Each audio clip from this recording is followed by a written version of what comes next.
नमस्कार, good morning, जोहार। सुबह सुबह का मौसम है और बहुत ही बेहतरीन मौसम है क्योंकि कल ही बारिश हुई है और बारिश बहुत तबाही वाली थी। मेरे घर के भी बहुत सारे आम गिरे, कुछ पेड़ भी उखड़े, उनमें पपीता का पेड़ था। मैं आपको हर वक्त प्रकृति से जोड़ने की कोशिश करती हूँ, अपनी कहानियों से रिलेट करने की कोशिश करती हूँ, इन सब में अनुभव साझा करती हूँ जीवन से संबंधित, क्योंकि हमारे विद्यालयों में पाठ्य पुस्तकों के सिलेबस में हमारे जीवन से जुड़ी हुई बातों को हमें पढ़ाया नहीं जाता है। मेरे पास दो विकल्प हैं आज आपके लिए। बारिश हो रही थी कल, तो मैं वही सोच रही थी। आप मुझे ज़रूर बताना। वैसे मेरे साथ जब आप इस वीडियो को आप देखोगे तो कोशिश करना, और वैसे तो मैं इसका आंसर दूंगी ही दूंगी। दो प्रकार की बारिश हो रही थी। एक एग्जाम्पल है, मान लिया मैं आपको दो ऑप्शन देती हूँ। बहुत तेज़ बारिश कुछ समय के लिए होना, वो ज़्यादा अच्छा है, या धीमा धीमा बारिश लंबे समय तक होना, ये ज़्यादा अच्छा है। आपने समझा होगा शायद।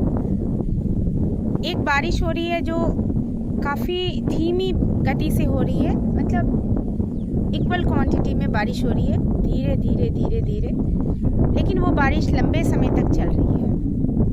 और एक बारिश होती है बहुत तेज, बहुत भयंकर बारिश, लेकिन वो कम समय तक चल रही है। अब मुझे बताओ कि कौन सी बारिश ज़्यादा अच्छी है, या कौन सी बारिश को आप अपने अकॉर्डिंग समझते हो।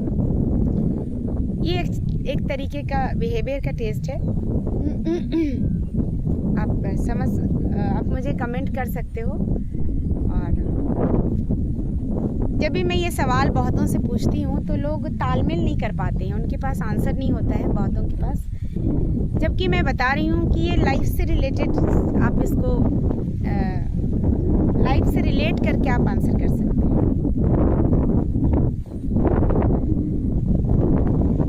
दोनों की अपनी एक महत्ता होती है। तेज बारिश की भी अपनी एक महत्ता होती है और धीमी बारिश की भी अपनी एक महत्ता होती है। मैं दोनों के अकॉर्डिंग आपको बता सकती हूँ, और आप डिसीज़न लेना, आप मुझे कमेंट कर सकते हो। तेज़ बारिश कैसे बेनिफिशियल हो सकती है, वो मैं पहले उनकी अच्छाइयों को बताती हूँ।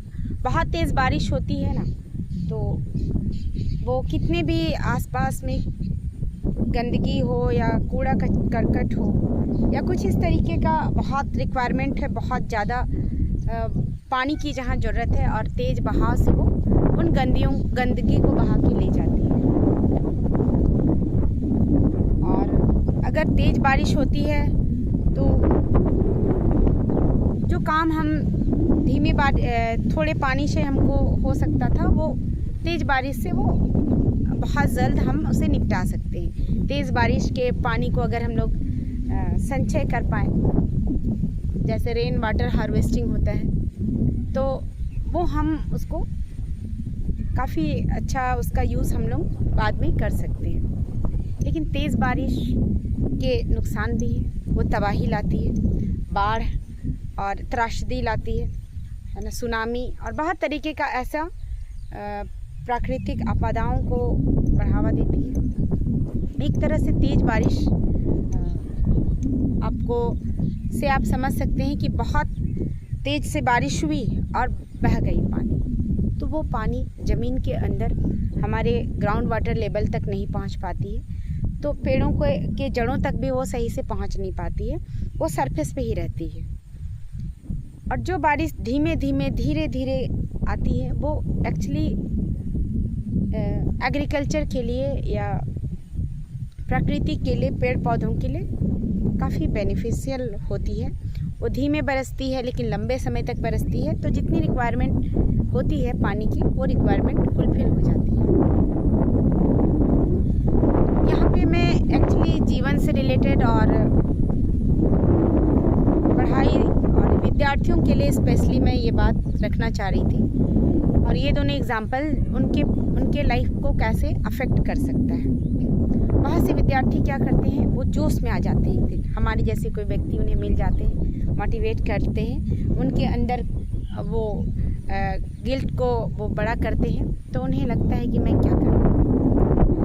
तो एक दिन 2 दिन बहुत खतरनाक तरीके से पढ़ते हैं कि आज तो मैं पढ़ ही लूँगा, बहुत ज़्यादा, है ना, बहुत पढ़ते हैं या बहुत काम करते हैं, है ना, फिर उनकी टाइम फिक्स हो जाती है। 10 दिन तक कोई बुक तक नहीं खोलते हैं।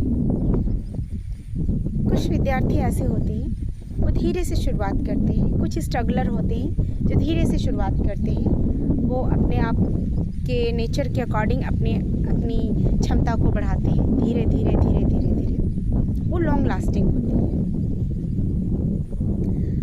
और हमारी ब्रेन की भी कैपेसिटी है ना कि कोई भी चीज़ों को हम बहुत जल्दी अगर हम रिसीव करते हैं तो हम भूल जाते हैं।